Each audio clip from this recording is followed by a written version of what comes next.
ध्यान दीजिएगा, कुछ टेंस के बारे में समझते हैं। थोड़ा संक्षिप्त भी है, शॉर्टकट है, शॉर्टकट ही समझने का प्रयास करेंगे।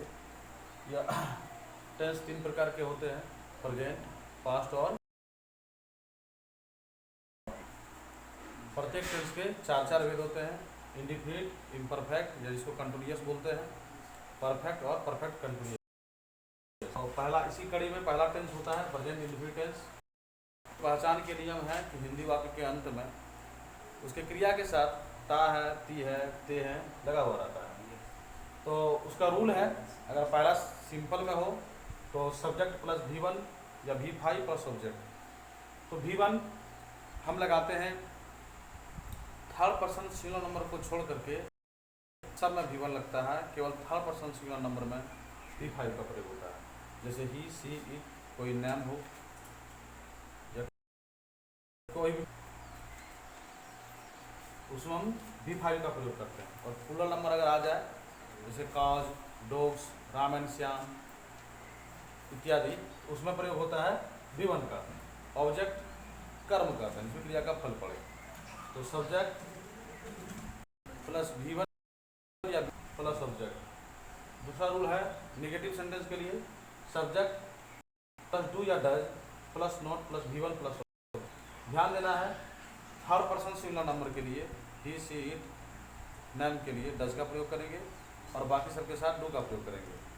और उसके बाद नॉट, V1 वर्ब का पहला रूप होगा, ऑब्जेक्ट या V5 जो बताए थे आपको, जो रूल में है, जो सिंपल वाक्य होगा इसको बोलते हैं असर्टिव सेंटेंस। इन वाक्यों में V5, जैसे किसी को एस या एस लगा के V5 बनाया जाता है, जीवन है तो उसका GOES। तीसरा है कि आप लेंगे क्या वह जाता है, क्या वह पढ़ता है, क्या आराम से होता है, तो डू या डज का प्रयोग करेंगे, तब सब्जेक्ट होगा, तब V1 कहीं नहीं होगा, एक ही पहले रूल में। तो डू या डज का समझ में, डज आ गया थर्ड पर्सन सिंगुलर नंबर के लिए, और थर्ड पर्सन सिंगुलर नंबर बोलिए, ही, सी, इट, कोई भी नहीं, तो डज करेंगे उसके लिए प्रयोग थर्ड पर्सन सब्जेक्ट, और डू करेंगे आई के लिए, वी के लिए, यू के लिए, दे के लिए, कोई प्लूरल नाउन जैसे Ram and Shyam, cause, dogs. Four number rule है इंट्रोगेटिव। नेगेटिव के लिए क्या वह नहीं पढ़ता है, क्या राम नहीं जाता है, तो डू या डज का प्रयोग, फिर सब्जेक्ट नॉट, V1 तब ऑब्जेक्ट। नंबर में IP word, IP word interrogative pronounce, जो प्रश्न सूचक शब्द जैसे क्यों, क्या, कहाँ, कब आदि अगर वाक्य में रहे, वह कब पढ़ता है, when does he, वह कब पढ़ता है, वह कहाँ रहता है, where, तुम कहाँ रहते हो, where do you live। तो ये आदि वाक्य इसी में बनते हैं। और इस प्रकार के अगर वाक्य में निगेटिव रहा है तो रूल नंबर 6 से हम बनाते हैं, IP good plus subject plus not plus V1 plus object. इसी कड़ी में दूसरा जो टेंस होता है वह है प्रेजेंट इम्परफेक्ट टेंस, इसको प्रेजेंट कंटिन्यूअस टेंस भी बोलते हैं, और इसको कहीं कहीं प्रेजेंट प्रोग्रेसिव टेंस भी कहते हैं। इसका पहचान का नियम है कि हिंदी वाक्य के अंत में रहा है, रही है, रहे हैं, रहे। जैसे राम पढ़ रहा है, सीता जा रही है, हम पढ़ा रहे हैं, आप सुन रहे हैं, वह जा रहा है। इसका रूल है पहला सब्जेक्ट इज, सब्जेक्ट के साथ इज, एम या आर में से कोई प्रयोग होगा। अब समझना है कि इज कहाँ प्रयोग होता है। Is third person singular number के साथ ही होता है। एम का प्रयोग आई के साथ, आर का प्रयोग प्लूरल नंबर के साथ, प्लूरल नाउन जो प्लूरल काउंटेबल नाउन होता है उसके साथ आर का प्रयोग करते हैं, जैसे दे, वी, उसके बाद कॉज, यू आदि। और V4 कहते हैं किसी भी वर्ब में ING लगा करके V4 तैयार किया जाता है।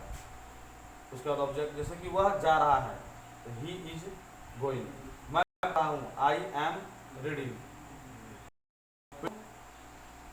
क्रिकेट खेल रहे हैं they are playing cricket, cricket object हुआ। इस प्रकार का नेगेटिव वाक्य अगर रहे, वह नहीं पढ़ रहा है, आदि वाक्य, इसको निगेटिव वाक्य बोलते हैं। तो ये रूल के अनुसार हमार सब्जेक्ट प्लस विभव प्लस ऑब्जेक्ट, इसमें इंट्रोगेटिव सेंटेंस प्रश्नवाचक वाक्य बनेंगे और प्रश्नवाचक रूल 4 से। फिर उसी प्रकार से अगर क्या, क्यों, कैसे, कहाँ, किधर है, ये रूल नंबर 5 से जो लिखे हैं रूल 3 लगा देना है। आईपी वर्ड का प्रयोग है इंट्रोगेटिव प्रोनाउंस जो कहते हैं वेयर, व्हाट, वेयर, हाउ आदि पूरा प्रयोग होता है। उसके बाद केवल आप आईपी वर्ड को लिखते हैं, इंट्रोगेटिव प्रोनाउंस जो वर्ड होता है केवल उसको लिखते हैं, बाकी सब रूल 3 और रूल नंबर 6 में है आईपी वर्ड और प्लस रूल 4। इस प्रकार से यह 2 टेंस आपका ये हुआ प्रेजेंट परफेक्ट टेंस।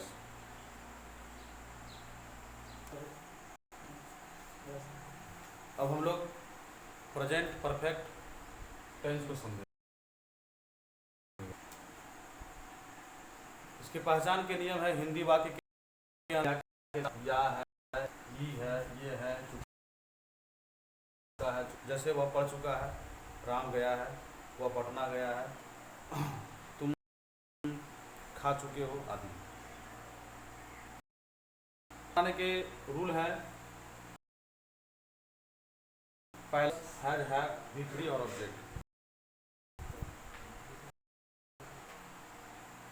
यानी सब्जेक्ट के बाद हम हैज या हैव का एक हेल्पिंग वर्ब का प्रयोग होता है। हैज प्रयोग कहाँ होता है इसको समझना है। थर्ड पर्सन में हैज का प्रयोग, बाकी सबके साथ हैव का प्रयोग होता है। भीतरी के तीसरे रूप को कहते हैं, जैसे गो, वेंट, गॉन, तो गॉन हो गया भीतरी। उसके बाद ऑब्जेक्ट, जैसे Ram has eaten a mango, या राम ने आम खाया है तो Ram has eaten a mango. दूसरा वाक्य होता है subject plus has plus not plus भीतरी प्लस ऑब्जेक्ट, निगेटिव वाक्य रहे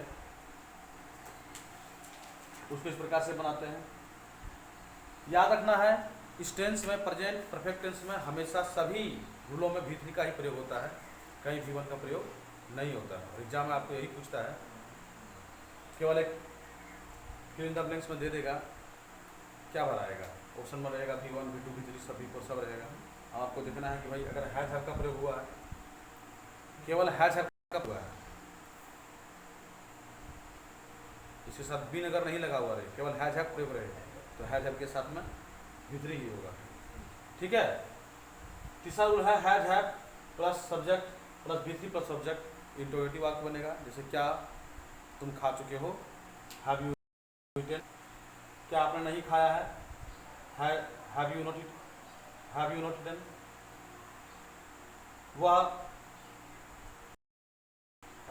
व्हाई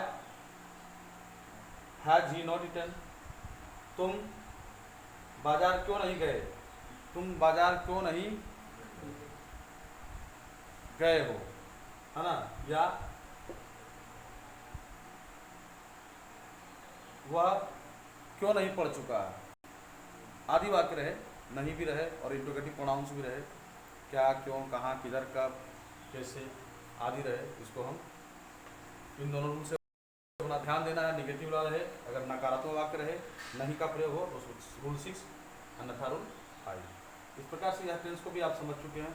अब इस पर आधारित आप प्रश्न को हल कर, जैसे सबसे पहले तो रूल जो इस जो टेंस में पढ़े आप, पहला टेंस प्रेजेंट इंडेफिनिट टेंस, इस टेंस में याद रखना है कि हमेशा थर्ड पर्सन सिंगुलर नंबर के साथ V5 का प्रयोग होता है, और अगर निगेटिव वाक्य रहे तो उसमें डज का प्रयोग, डज नॉट लगा करके ही हम V1 का प्रयोग करते हैं।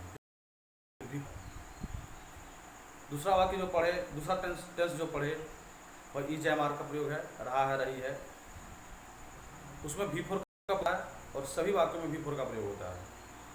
तीसरा टेंस में आपने पढ़ा कि सभी वाक्यों में भीतरी का प्रयोग होता है, चाहे निगेटिव हो, असर्टिव हो या इंट्रोगेटिव निगेटिव हो आदि हो। इस प्रकार से आप आशा करते हैं कि तीनों टेंस समझ चुके होंगे। फिर अगली कक्षा में प्रेजेंट परफेक्ट कंटिन्यूअस टेंस को समझेंगे। ठीक है।